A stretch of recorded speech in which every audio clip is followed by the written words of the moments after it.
Hello, Hive Mind. And now we're going to struggle. Actually, wait. I'm not in good lighting.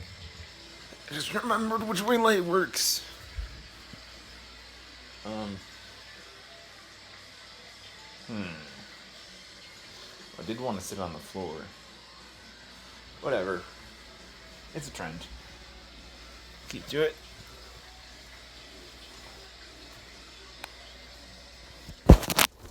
So, we're gonna keep to it. Do the trend. Do it. Read once in future. 2 pages and then we'll switch. Or whatever. Yeah. So, goods and bads. Merlin, Merlin, Merlin. The crowd kept flinging Merlin's name at him. I don't know. Actually, I don't know.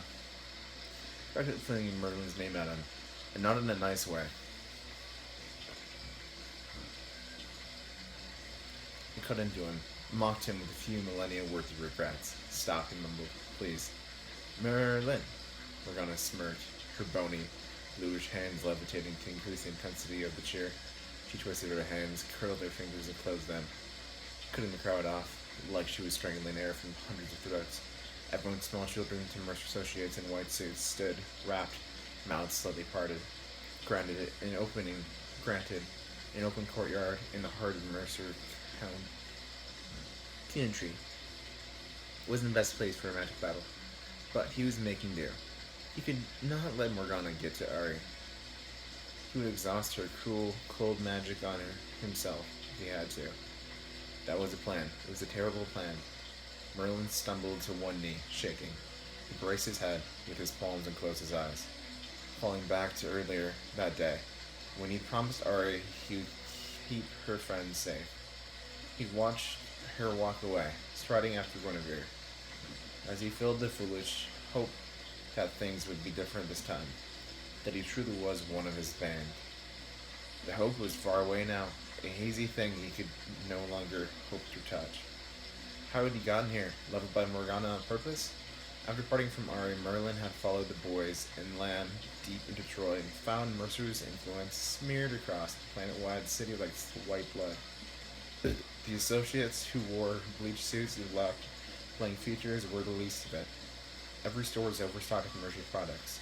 Merlin wondered how anyone could breathe, and yet he also remembered the start of this. By the last cycle, heaps of goods and sundries had been considered necessary to life in almost every nation on Earth. Merlin had drawn the line of loofahs. They were puffy, yet abrasive. No matter how many centuries he'd scrolled through, he couldn't quite understand the appeal of needing to own everything. How are so many people shopping in the middle of the day? Merlin asked. Don't they have work, families to tend to? People in the lines looked edgy, nervous as they studied the contents of their carts and baskets.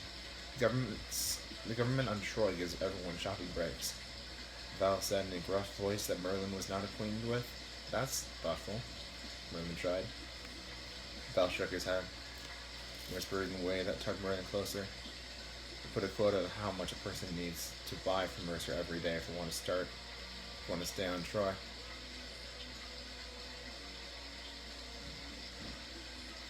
Yeah, we'll just stay on this book. We just have to upload one thing a day.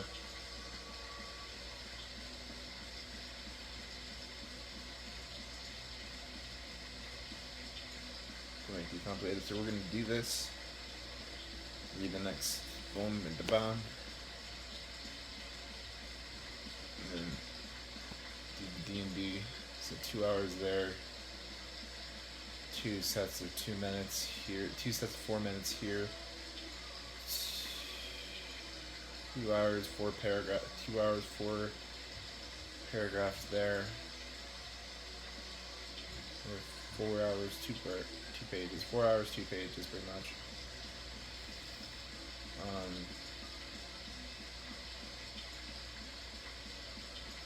So yeah, and then Xbox, and then podcast, and then do it all. Yeah. Yeah. Pretty much. Oh, and here's my brain. Pretty cool. Anyone who doesn't meet the quota gets shipped to a much less livable planet. Anyone who runs out of money gets kicked off too. It didn't used to be this bad, but when the Cutchins disappeared behind the barrier and took the last of the resistance with them, Mercer took it as a cue to ramp things up. Merlin noticed someone in front of a line whose basket must have been too skimpy. They were escorted away by Mercer associates as everyone around them rushed from the scene. Why isn't anyone speaking up, stopping this? Merlin asked, piping in a reedy way that would have been mortifying if he wasn't so outraged. They get sent away for being agitators, of course, Val said, hooking his arm through Merlin's, keep them together in the pushing, hard-breathing crowd. Did I mention that Mercer assigns a lifetime's worth of debt when they ship you off planet? Transportation fees. Merlin's magic prickled inside his hands, as if each finger was tipped with a stinger. He hummed a tuneless song, no time for pretty melodies. He blasted the Mercer associates, holding the chopper. It flew backward, landing in a fountain with an impressive splash as the chopper ran off. Would Ari be proud of him for doing that? Or upset that he'd put her friends in danger by possibly drawing attention to them? Wheeling away, Merlin did his best to look like an innocent Trojan instead of an agitator. But oh, how he wanted to agitate. Merlin went back to the promise of the cycle. Ari was in the Galactic State Department right now, being officially declared Gwen's consort. That was as close to a king as Merlin had gotten in a dozen cycles. There had been a civil rights leader, a president, a rock star, all kings in their own way. Soon, Ari would be cosmic royalty, which meant the next step was coming head on. Defeat the greatest evil in the universe, Mercer. Hey guys, Lem cried, as they passed a food stall that emitted a sweet warm smell like melted heaven. They have a honey bun. Merlin was starving, and his feet hooked around him to the end of the line with very little input from his brain. 2 maple cream donuts later, he had slightly revised his stance on Troy. People did not need to eat more than dehydrated packets of space food, after all. Could you think of Mercer's influence was corrupt and oppressive while licking sugar off his fingers? Yes, he could. I can't believe you eat this stuff, Val said, picking at Merlin, who had already gotten in line for another dozen to bring back to the ship. It was Land's favorite on Pluto, and we didn't have much of anything here. There, but still. Think about tea. Merlin's curiosity prickled. Val had asked so many questions about Merlin back in Era, and now he wanted to pose as many in return. What had his childhood been like? Pluto sounded like a hardcore planet, although Val had a sense of beauty and refinement Merlin found rare in any time and place.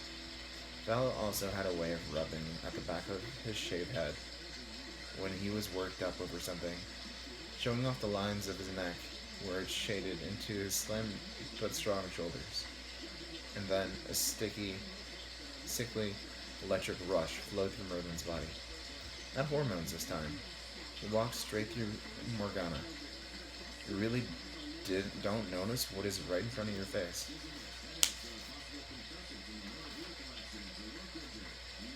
She said with a low laugh that hit Merlin's spine like a crackle of static. She shook. She looked out of sight. She looked out of place in the daylight, but no one else seemed to notice the ancient enchantress on their commutes. People flowed around her as if she wasn't there at all. Merlin sighed. It was only a matter of time before you found me. Morgana's forehead might not have been covered in real skin, but it could still gnaw with disappointment. That's what lazy people say. Time heals all wounds. These things take time. It's only a matter of time. You and I have been here long enough to know that's not true. Wounds fester, and time changes nothing. Merlin would never admit it to Morgana, but she was right. Troy, for instance, might look and taste and feel like the future. This was just a new kind of dark age. The path humans took through time was less the mystical era of progress, a moral squiggle that doubled back on itself, curling and looping, a roller coaster designed by a drunkard. If things got truly got better, Morgana couldn't have given him a head full of terrible things happening since the last Arthur. His brain served them up with king-sized portions. Rampant fire, choking floods, clouds that smeared the sky with toxins, people trampling over each other to leave Earth, and then scattering so far and wide they could no longer help each other without a company like Mercer sliding in to fill the void. This was why people needed Arthur. Are you two old friends? Lamb asked, stepping forward with interest. She gave them a smile she had hoped she had honed to a blade over the centuries.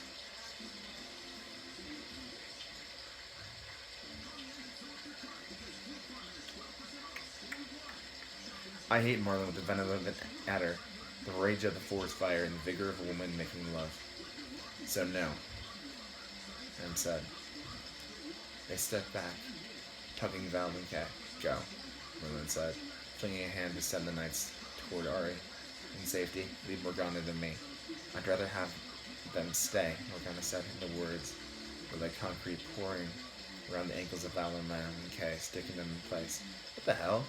Kay asked. It's mind magic, Merlin barked. Really? Feels pretty damn physical to me. Don't worry, you little mortal. You have your own will, Morgana said, advancing toward Kay, one step at a time. It's what I'm using against you. Brute force will only get a person, a government, a company so far.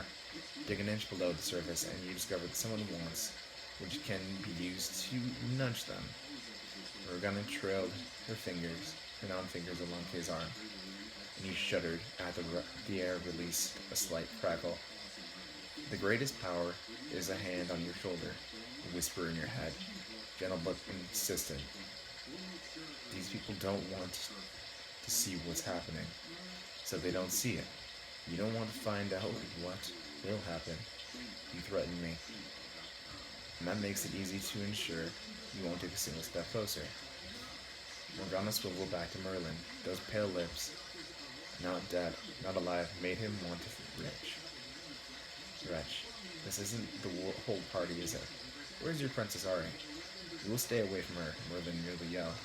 Morgana chuckled, always trying to tell people where to go, what to do, and what their destinies are.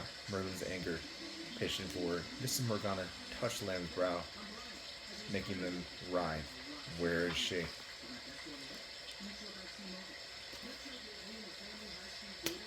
Well, thanks for watching. That's what you're supposed to say. I don't know what else.